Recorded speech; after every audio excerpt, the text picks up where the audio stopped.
여기 눈도 오고 오빠 목소리까지 들으니까 Film diawali dengan seorang wanita yang sedang mengendarai mobil, tiba-tiba bantu blesnya bituk karena tertusuk paku payung. Ia pun menelepon suaminya yang bernama Kim sambil menunggu mobil derek datang.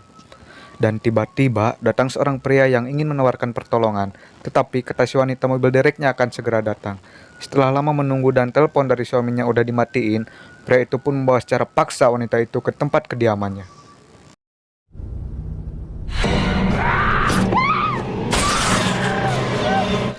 Dan ternyata pria itu seorang psikopat kejam yang tidak kenal belas kasihan kepada mangsanya. Wanita itu memohon ampun agar tidak dibunuh karena sedang mengandung seorang bayi. Halhasil, psikopat tidak mendengarkan dan langsung mencincang-cincang si wanita itu. Bedebah syakhead. Singkat cerita, potongan bagian tubuh si wanita ditemukan oleh sekelompok intel dan berita itu tersebar sampai terdengar ke keluarga si wanita yang membuat mereka datang menuju ke TKP. Suami si wanita bernama Kim pun menangis melihat istrinya terbunuh. Keesokan harinya, Kim menghampiri mertuanya yang sedang depresi berat karena kehilangan putrinya. Kim pun tak tahan lagi ingin membalaskan dendam dan langsung meminta izin ke atasannya supaya diberi istirahat selama 2 minggu. Dan Kim pun langsung meminta alat pelacak berbentuk kapsul kepada temannya. Tidak lupa juga menyimpan daftar-daftar kriminal yang masih jadi buronan polisi. Sebelum melancarkan aksinya, Kim berziarah ke makam almarhum istrinya dan berjanji bahwa sekarang dia akan membalaskan dendamnya 1000 kali lipat dari kesakitan istrinya. Singkat cerita, Kim pun mulai aksinya menuju ke apartemen target pertamanya. Kebetulan dia sedang asik-asiknya melihat film percelupan. Kim pun langsung menghajar targetnya dan bertanya, apakah kau tahu siapa ulah dari kejadian kemarin? Pria itu pun menjawab, tidak tahu. Dan Kim pun kesal langsung mengambil palu Thor untuk dihantamkan ke jakinya pria itu. Sangat linu untuk dirasakan. Keesokan harinya, Kim pun mencari target berikut yang sedang bekerja sebagai gojek pengantar makanan. Langsung dihantam oleh si Kim dari belakang dan terjadilah perbaku hantaman. Lagi dan lagi, target yang sudah Kim hajar bukan pelaku dari pembunuh istrinya. Kim pun belum putus asa dan melanjutkan pencarian target berikutnya dengan bebenguk yang berbentukan seperti ini bernama Kyung. Keesokan harinya, ia pun langsung mengunjungi rumah orang tua Kyung dan bertanya di mana sekarang dia tinggal. Singkat cerita, Kim pun menemukan tempat tinggal Kyung dan mengores isi rumah Kyung. Sampai akhirnya, Kim menemukan cincin istrinya yang nyelap di solokan. Kim pun menangis dan percaya bahwa Kyung adalah pembunuh istrinya. Lanjut, Kim sudah berhasil mengetahui rumah Kyung dan telah menempelkan alat pelacak ke mobil Kyung. Kemanapun Kyung berangkat akan terus mengikutinya. Sampai tiba di perkebunan, Kyung sedang mengoperasi mangsanya yang akan dicelup sebelum dibunuh. Kim pun mendengar ocehan si Kyung yang sedang merayu si mangsa untuk bermain pencelupan. Tak berpikir panjang, Kim pun langsung masuk ke perkebunan dan terus menggaplok si Kyung sampai terjadi perbaku hantaman yang menegangkan.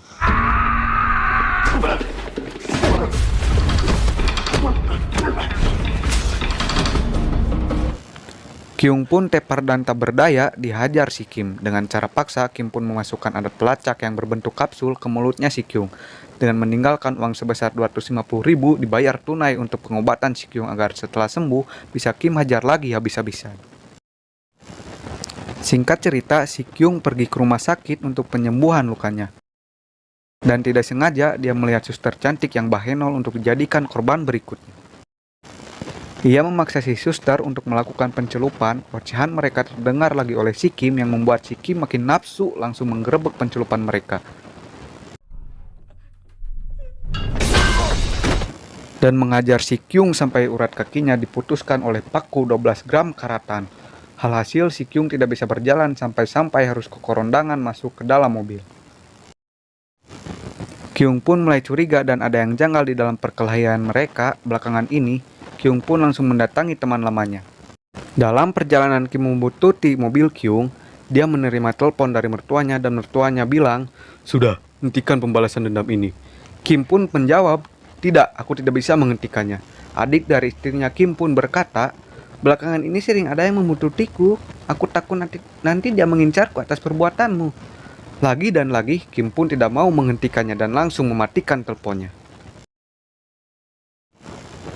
Singkat cerita, Kyung pun sampai di rumah temannya yang berbadan gendut dan bercerita tentang permasalahan yang ia alami. Si gendut pun bilang bahwa kejadian yang kamu alami mungkin ada kaitannya dengan gadis yang pernah kamu bunuh. Kyung pun mulai ngahulang dan berpikir layaknya anak SD, dia teringat tentang wanita yang memohon ampun karena sedang mengandung seorang bayi. Secara tiba-tiba, Kim menyelinap dan masuk ke rumah si gendut dan langsung menggaplok si gendut. Kyung pun mulai menyadari ada yang berisik dari arah dapur dan langsung menghampirinya dengan membawa pistol mimis, dan benar saja mereka langsung bertatap mata layaknya film romantis. Dan terjadilah pertembakan yang menegangkan.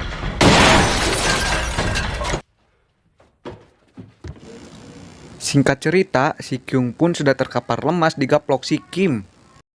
Dan setelah dia bangun, Kyung pun mulai menyadari bahwa Kim menyimpan alat pelacak di dalam tubuhnya.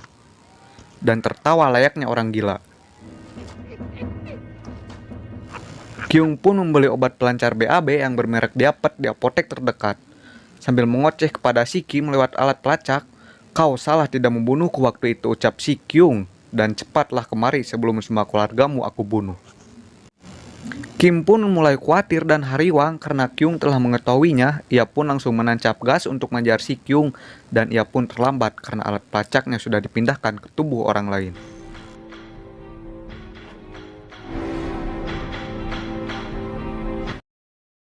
Dan benar saja, Kyung pun langsung mendatangi keluarga si Kim dan membunuh mertua dan adik istrinya.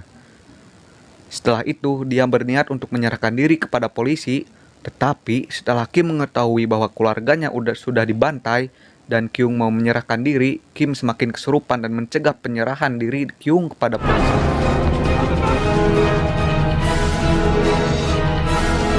Singkat cerita, Kim pun telah membawa Kyung ke tempat pendiamannya Kyung, dengan keadaan Kyung yang sudah dirangket dan tinggal dipenggal kepalanya.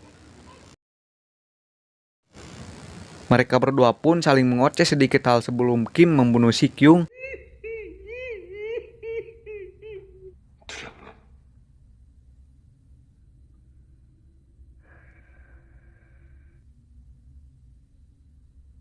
Dan akhirnya jebakan Batman dipasang oleh Kim untuk membunuh Kyung di gagang pintu. Kim pun pergi dan meninggalkan Kyung yang sudah pasti akan terbunuh. Ia pun mulai tersenyum gila karena sudah membalaskan dendam atas pembunuhan istrinya. Dan benar saja orang tua Kyung datang dan membuka pintunya. Dan terjadilah perpotongan antara kepala dengan tubuh manusia. Tamat.